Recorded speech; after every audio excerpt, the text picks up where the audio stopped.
Hello, everyone, and thank you for joining this session today. I truly hope you are having fun with the conference so far. I am.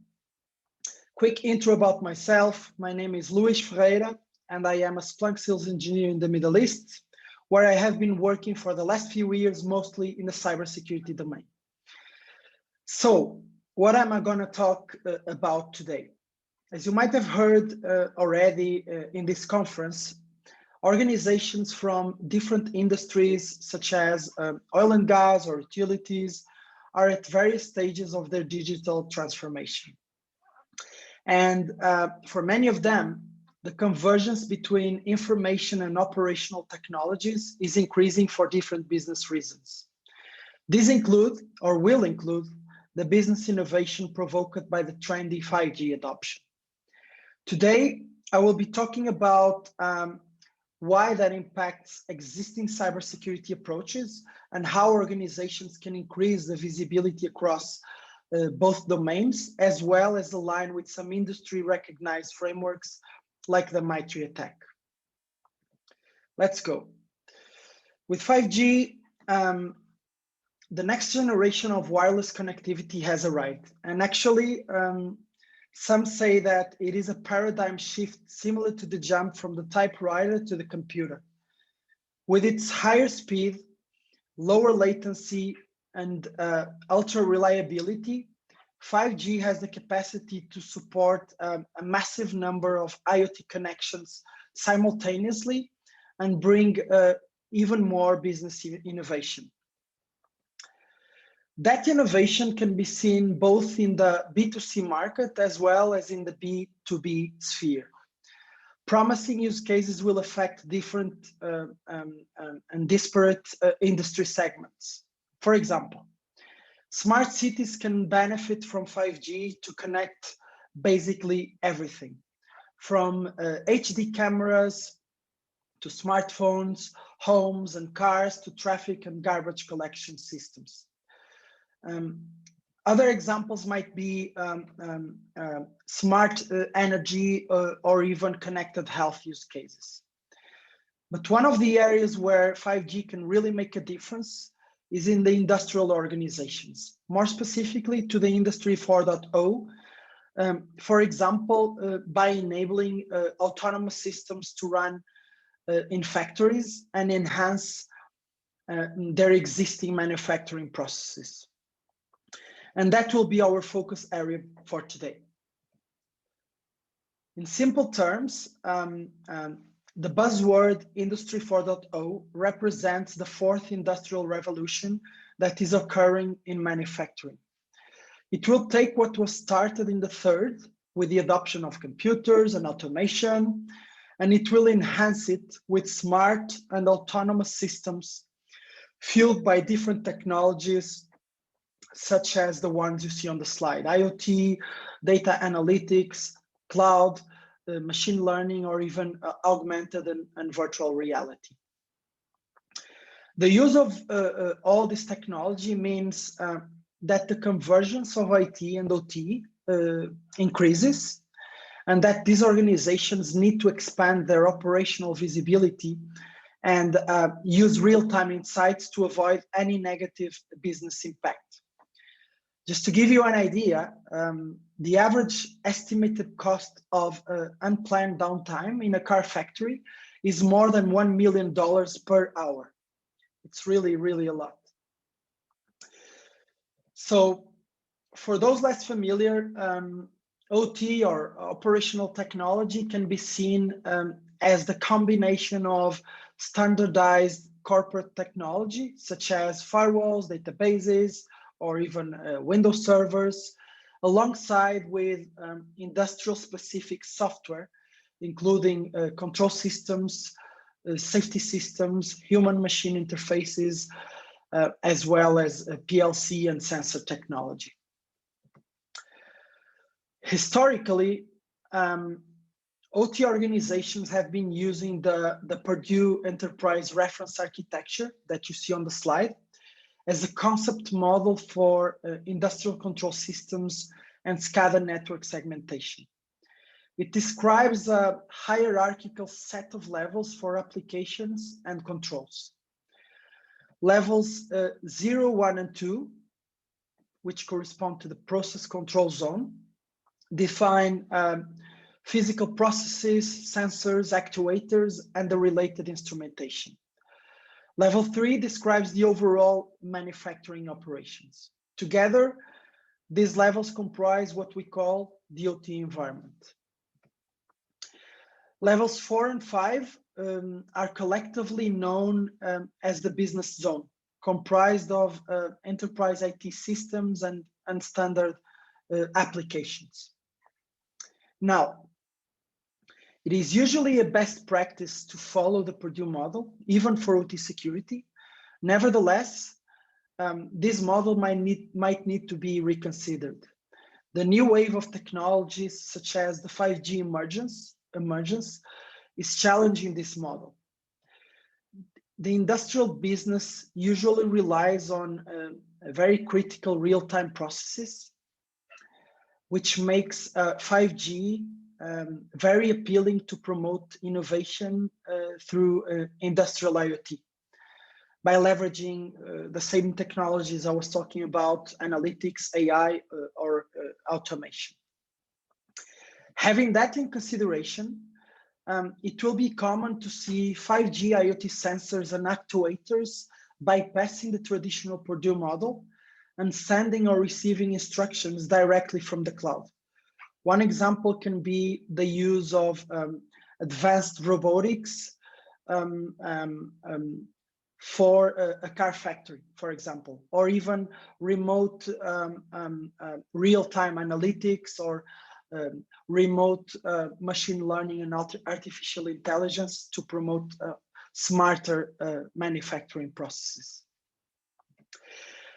These trends and this IoT trend adoption contributes to an increased attack surface, especially considering that most of the times the IoT traffic is unencrypted and these devices might be vulnerable to high severity attacks. So the question that we need to ask is, what can we do in order to be better prepared from a cybersecurity standpoint? Let's first talk about what organizations are doing to have cybersecurity visibility. There is no shortage of proof points and understanding of how and why to apply security monitoring technologies like Splunk to secure the glass wall buildings that you see on the left. However, fewer people know or think about the opportunity for increasing security by applying these technologies within the concrete distributed environments that prevail within industrial organizations. And this is unfortunate, given the growing threats facing the extended enterprise. The most common approach that has been employed by organizations is having a SIEM to monitor the traditional corporate IT technology and another siloed bespoke solution on the IT side of the house. This siloed approach leaves visibility gaps, and it's simply not enough. The challenge almost every OT environment faces, if it wants to be more secure, comes from the emerging ubiquity and standardization of corporate technology. Because when threat actors target these environments, they typically use IT as the first door to reach the critical OT assets and potentially provoke physical damage to these cyber physical assets. So if before they would have to use that IT door through the upper traditional Purdue levels and move vertically to reach the lower levels, with the emergence of the industrial IoT and the 5G, like we've seen before, they might have even better chances to succeed if organizations do not put in place the right detection mechanisms. In fact, nearly every well-known OT case OT attack case in the last several years has been initiated within or taken clear advantage of corporate technology, including in the MENA region, like you see for Saudi. This is an example of the different attack stages in a typical OT attack. First, the attacker uses spear phishing to penetrate in the enterprise IT zone. Then it gains foothold into the network and starts doing some lateral movement until it will be able to penetrate into the target OT network. Eventually, the attacker is able to execute its attack on the critical OT asset, which corresponds to the lower Purdue levels. As you can see on the left, if we were SOC analysts, we would have to use different types of telemetry to detect suspicious activity. And that telemetry would be available coming from different zones, IT and OT. But that telemetry would have to be centralized in order to be able to correlate it and have the desired end-to-end visibility across both zones. So it's really essential to have that end-to-end visibility. And that is achieved by bringing OT security into the corporate SOC. With this approach, organizations have many benefits. They can provide SOC analysts with deep visibility and overall security posture for non-IT protocols and IT protocols as well, including protocols from specialized OT devices. And with this unified view, it is possible to address the kill chains that commonly traverse IT and OT, as we've seen in the example before.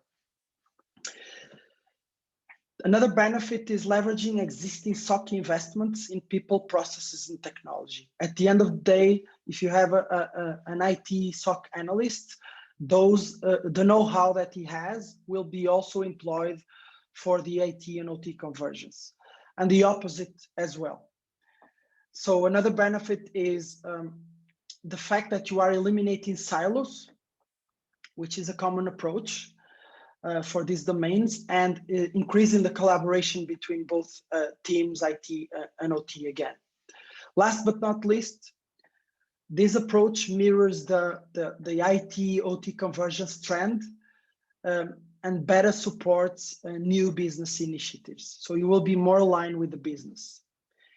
The bottom line is that a CISO owns both IT and OT security. Hence why bringing OT security into the corporate SOC is really the right approach. And this is where Splunk can help. Most of you have heard of Splunk, especially in this region, as an industry leader, analytics-driven corporate SIEM solution, tailored to ingest data from common data sources, common IT data sources. Nevertheless, we've recently introduced OT security specific capabilities that allow organizations to not only integrate Splunk with their existing bespoke OT security solutions, thus bridging the IT-OT visibility gap, but also leverage out-of-the-box security detections and insights to support investigations. Due to its known big data architecture, high performance, and ability to ingest any data, Splunk can be seen as a future-proof security platform that provides end-to-end IT, OT visibility and intelligence. Some of the high-level capabilities that you see on the slide and that Splunk can offer include the ability to demonstrate OT compliance to auditors, or even the ability to correlate data from IT and OT domains, enabling a unified view of the security posture, as well as a unified security incident management streamline process. The solution brings many out-of-the-box OT security specific insights.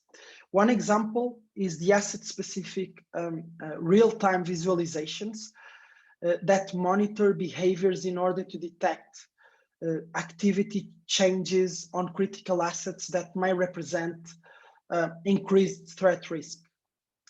These visualizations can help not only the security team in detecting malicious activity, but also the OT operations maintenance team to monitor and understand the health of their assets. Another example includes the ability to manage OT assets vulnerabilities in order to communicate it with your vendors. It provides visibility into what assets have outstanding vulnerabilities and maps it to the asset criticality, giving additional context to the security teams. One interesting area where Splunk can really help is supporting organizations to be aligned with frameworks like the MITRE ATT&CK. Last year, for those who don't know, MITRE has released a framework of common TTPs specific for attacks on industrial control systems and OT environments. Splunk recently introduced out-of-the-box security detections for this specific ICS framework. And this complements the already existing MITRE coverage that we have, mostly for the enterprise environment. Again, this goes in line with having the end-to-end security visibility across both domains and mapping it to security best practices. As you can see on the slide as well, we offer the capability of performing a kind of adversary-driven threat hunting or threat detection approach, where you can select the threat groups that might target your specific industry or your organization. And from there on, Splunk highlights the TTPs that this threat group uses, and you can increase the chances of detecting their activity. Last but not least, when it comes to the features, we have been introducing capabilities to implement OT security automation and orchestration through the integration with our source solution, Splunk Phantom. We still have a long long journey when it comes to automation and orchestration. The market is not mature yet for OT, but we are starting, and we really believe it will bring benefits for organizations in the future, especially when it's very difficult to find resources with skills for the OT security domain.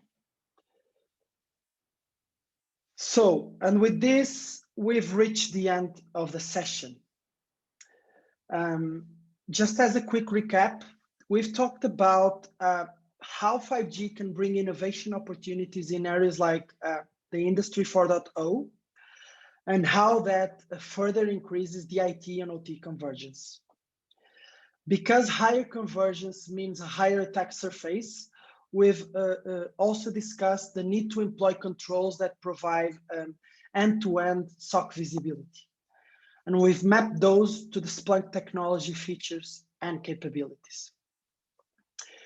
If you want to know more about what Splunk can do in these areas, please feel free to reach out to me or even visit our public resources. I really hope you have enjoyed the session. I hope it was fruitful for you. It was an honor for me to be here with you today, and have fun in the rest of the session. Thank you very much.